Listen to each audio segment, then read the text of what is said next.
శ్రీదేవి భాగవతము. సూతుడు సౌనకాది మహాముళ్లకు శ్రీదేవి భాగవతాన్ని ఇలా వివరిస్తున్నాడు. కుమారా, సంసారమంటే కారాగారం కాదయ్యా, నచ్చ చెప్పే ధోరణిలో మెల్లగా ఎత్తుకున్నాడు వ్యాసుడు. గృహస్థ ధర్మాన్ని నిర్వహిస్తూ కూడా విషాసక్తి లేనివాడు ముక్తుడే అవుతాడు. న్యాయమార్గంలో ధనార్జన చేసేవాడు, వేదోక్త కర్మలు యథావిధిగా జపించేవాడు, పితృసార్థం చేసినవాడు, సత్యవంతుడు, శుచిమంతుడు అయిన గృహస్థు తప్పకుండా ముక్తిని పొందుతాడు.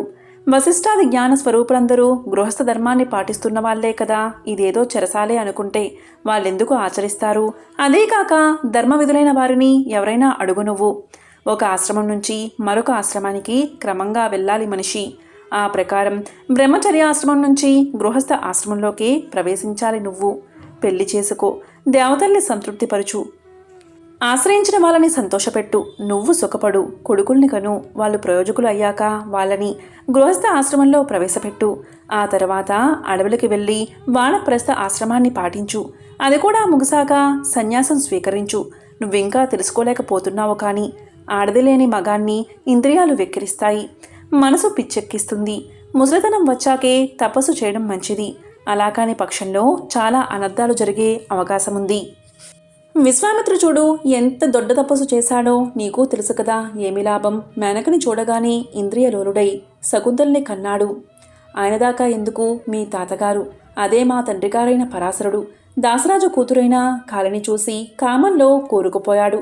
బ్రహ్మదేవుడికి కూడా ఈ ఇంద్రియ చాపల్యం తప్పింది కాదు. తన కూతురైన సరస్వతిని కామించాడు. ధర్మదేవత అడ్డు పడ్డాడనుకో, అది వేరే కదా. ఇంతకీ నీ మంచి కోరే చెబుతున్నాను. మంచి పిల్లని, నీకు నచ్చిన అందాల రాసినే పెళ్ళాడు. వైదిక మార్గాన్ని అనుసరించి సంసారం చెయ్యరా తండ్రి అన్నాడు వ్యాసుడు. చెయ్యనుగాక చెయ్యను తెగేసి చెప్పాడు శుకుడు. గృహమంటేనే దుఃఖాల పుట్ట. ధనం లేని గృహస్థ ఆశ్రమం దారిద్ర హేతువు. డబ్బు కోసం దేవిరించే వాళ్లకు సుఖమెలా వస్తుంది? దరిద్రుణ్ణి సొంత మనుషులే పీడిస్తారు. గట్టిగా మాట్లాడితే గృహస్థ ఆశ్రమంలో ఉన్న బ్రహ్మకు, విష్ణువుకు, శివుడికి కూడా సుఖం ఉందంటే నేను నమ్మను. ఈ గృహస్థ ఆశ్రమం కేవలం దుఃఖహేతువు.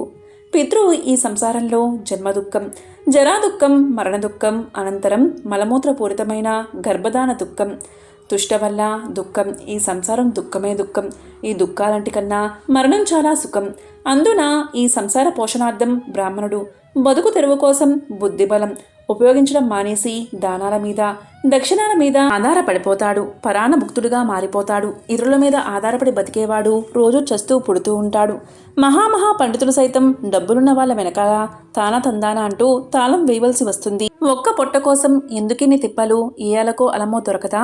పెళ్ళాం పిల్లలో, కొడుకులు కోడళ్ళు, మనవలు మనవరాళ్ళు అంటూ బండెడు కుటుంబాన్ని పెంచడం, కొండంత దుఃఖాన్ని మోయడం ఎందుకీ తతంగామంతాను? నాకీ సంసారం వద్దు.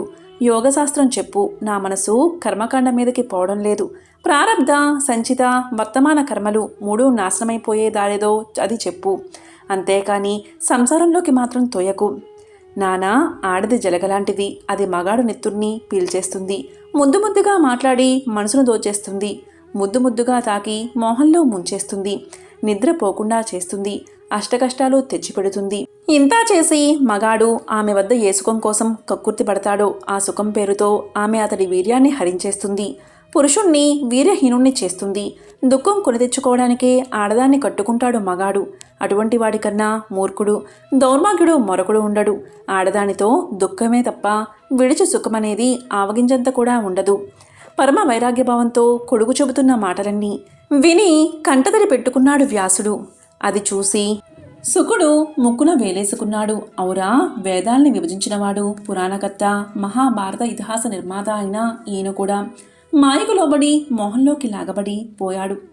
చూచూచూ అనుకున్నాడు. మెల్లగా తండ్రిని సమీపించాడు. మృదువుగా ఇలా అన్నాడు. నానా, అందరికీ జ్ఞానం ప్రసాదించే నువ్వే ఇలా ఒక పామరుడిలాగా దుఃఖించడం భావ్యం కాదు. ఈ జన్మకి నేను నీకు కొడుకు అయ్యాను. పోయిన జన్మలో నేనెవరో నువ్వెవరో ఎవరికి తెలుసు? జీవితకాలం అనే ఈ కాసేపటి సాంగత్యానికి ఇలా భ్రమపడిపోతే ఎలా చెప్పు? నువ్వు దుఃఖాన్ని వదిలి పండితుడిలా ఆలోచించు. నీ కొడుకు పట్ల మోహం ప్రదర్శిస్తున్నావే కానీ కొడుకు మొహం చూస్తూ కూర్చుంటే ఆకలి తీరుతుందా? అన్నం తింటేనే ఆకలి తీరుతుంది. కొడుకు ముఖం చూస్తూ కూర్చుంటే దాహం తీరుతుందా? మంచినీళ్లు తాగాలి. ఇవన్నీ నీకు తెలియదు అనే ఉద్దేశంతో చెప్పడం లేదు నేను. ఊరికే గుర్తు చేస్తున్నానంతే. అజయగత్తుడు ఏం చేశాడు? హరిశ్చంద్రుడి దగ్గర డబ్బులు తీసుకుని కొడుకైన సునస్సేపుణ్ణి అమ్మేశాడతనికి. ఎందువల్ల? సంసారం నడపడానికి. కొడుకు కన్నా డబ్బే ముఖ్యమని తెలుసుకున్నాడు కనుక. ధనాధారంతో సాగే దారాపుత్ర సంసారం ఓ మురికి కోపం నానా, అదో తరహా వాణిజ్యం మాత్రమే అంటున్నాను నేను. నువ్వు మహామునివి, నాకు బ్రహ్మజ్ఞానాన్ని అనుగ్రహించు. తిరిగి గర్భవాసన తిప్పలు పడే భయం లేకుండా చెయ్యి నానా. కొడుకైన సుకుడి ఆరాటాన్ని అర్థం చేసుకున్నాడు వ్యాసమహర్షి. ఒక్క నిట్టూర్పు విడిచాడు. సరే అయితే మెల్లగా చెప్పసాగాడు. నా భాగవతం చదువు, దానివల్ల శుభం కలుగుతుంది. అది వేదసమ్మతమైనది. 12 స్కందాలున్నాయి అందులో. అది తెలుసుకుంటే నువ్వు కోరుకునే సదసజ్ఞానం విజ్ఞానం కలుగుతాయి అని చెప్పాడు వ్యాసుడు. విష్ణు ప్రళయ పయోనిధిలో మర్యాకు మీద బాలుడిగా పవలించి ఉన్నాడు విష్ణు భగవానుడు. అలా పడుకుని ఏ మహాపురుషుడు నన్నిలా బాలకుడిగా చేశాడు? ఎలా చేశాడు? ఎందుకు చేశాడు? ఇదంతా తెలుసుకోవడం ఎలా అని ఆలోచించసాగాడు. అప్పుడు భగవతి సర్వం కల్విదమే వహం, ఈ సర్వము నేనే, నన్ను మించిన సనాతనమైనది ఏదీ లేదు అనే సగం శ్లోకంతో అతని సందేహ నివృత్తిని కలిగించింది. ఈ మాట మొట్టమొదటిగా విష్ణుదేవునికి హృదయంలోనే ఆవిర్భవించింది. మళ్ళీ ఆలోచించసాగాడాయన. సత్యవంతమైన ఈ వాక్యం ఎవరిది? ఇది పలికించిందెవరు? ఆడా మగ, కాకపోతే నపుంసకులా? ఇలా ఆలోచిస్తూ ఆ శ్లోకాన్ని అదే పనిగా మననం చెయ్యసాగాడు. కొంతసేపు గడిచేసరికి శ్రీ మహాలక్ష్మి ప్రత్యక్షమైంది. చతుర్భుజాలతో ఉందామె. చాలా శాంతంగా ఉంది. 4 చేతులతోటి శంఖం, చక్రం, గద, పద్మం పట్టుకుని ఉంది. దివ్య వస్త్రం ధరించి దివ్యాభరణాలు పెట్టుకుని ఉంది. అచ్చం ఆమెలాగే ఉన్న చిలికత్తెలు ఆమెతో ఉన్నారు. ముసుముసి నవ్వులతో తనకెదుట ప్రాదుర్భవించిన ఆమెను అలాగే సంభ్రమ ఆశ్చర్యాలతో చూడసాగాడు విష్ణు భగవానుడు. అంతలోని రతి, భూతి, బుద్ధి, మతి, కీర్తి, స్మృతి, ధృతి, శ్రద్ధ, మేధ, స్వద, స్వాహ, క్షుధ, నిద్ర, దయ, గతి, తుష్టి, క్షమ, లజ్జ, జృంభ, తంద్ర అనే 21 శక్తులు విడివిడిగా జగదంబ అయిన లక్ష్మి చుట్టూ ప్రత్యక్షమయ్యాయి. మరింత ఆశ్చర్యపోయాడు మహావిష్ణువు. వీళ్ళంతా ఎలా వచ్చారు? నేను ఎలా వచ్చాను? ఈ మర్యాకు మీద ఎలా ఉన్నాను? అసలింత సముద్రంలోకి ఈ ఒక్క మర్యాకు ఎలా వచ్చింది? మా అమ్మ ఎవరు? ఇప్పుడు ఏదో మహాశక్తి నాకు దర్శనమిచ్చింది. ఆమెను నేనేమని పిలవాలి? ఇక నుంచి నేను ఎటు వెళ్ళాలి? ఎప్పుడు ఇలాగే ఇక్కడే బాలుడిలా ఈ మర్యాకు మీద నేను పడుకుని ఉండాలా? ఇలా అంతూ పొంతూలేని ఆశ్చర్యంతో ఆలోచనతో సతమతమవుతున్న శ్రీవారిని చూసి నవ్వుతూ మెల్లగా మధురంగా విష్ణుదేవా అని పిలిచింది శ్రీదేవి. నన్ను మర్చిపోయావా అని అడిగింది. నన్ను గుర్తుపట్టలేదు. నేనే లక్ష్మిని, సాత్విక శక్తిని. మొదట కూడా సృష్టి ప్రారంభంలోనూ ప్రళయకాలంలోనూ చాలాసార్లు పుట్టావు నువ్వు నేను సగుణులం. ఆ పరాశక్తి నిర్గుణమైనది.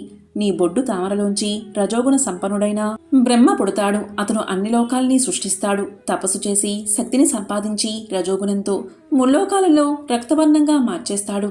గుణాలతో భూమి, నీరు వంటి 5 తత్వాలు తయారు చేస్తాడు.